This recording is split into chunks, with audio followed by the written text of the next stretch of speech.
হঠাৎ বিশ্বনবী দেখলেন আকাশের সূর্যের আলো ক্ষীণ হতে শুরু করেছে, কমতে শুরু করেছে। তিনি খেয়াল করে দেখলেন এর কারণ সাইয়েদনা জিবরাইল বিশাল ফেরেশতাদের বহন নিয়ে পৃথিবীতে নেমে আসছেন। পড়েন সুবহানাল্লাহ।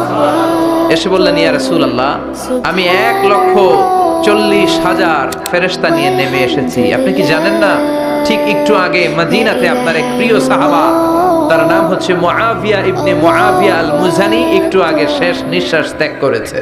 বিশ্বনবী বললেন, ইন্না লিল্লাহি ওয়া ইন্না ইলাইহি রাজিউন। সাইয়েদনা জিবরাইল বললেন, ও নবী, আপনি কি আপনার প্রাণের সাহাবীর জন্য গায়েবানা জানাজা পড়বেন না?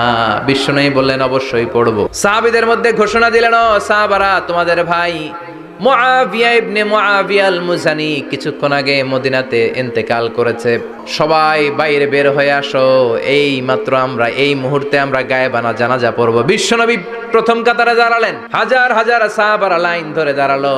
সাইয়েদনা জিবরাইল 1,40,000 ফেরেশতা নিয়ে সাহাবাদের পেছনে দুইটা লাইনে দাঁড়িয়ে গেলেন।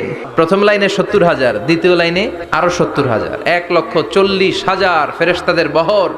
আর সাহাবারা মিলে আল্লাহু আকবার বলে গায়েবানা জানাজা শুরু করলেন। নামাজ শেষ। বিশ্বনবী তো অবাক, ঘটনা কি? কোন সাহাবীর গায়েবানা জানাজায় তো ফেরেশতা নামে না আকাশের উপর থেকে।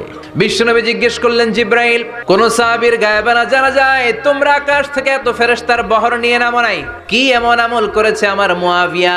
কি এমন ভালো গুণ ছিল, ভালো আমল ছিল, যার কারণে আরশের উপরে তার এত সম্মান?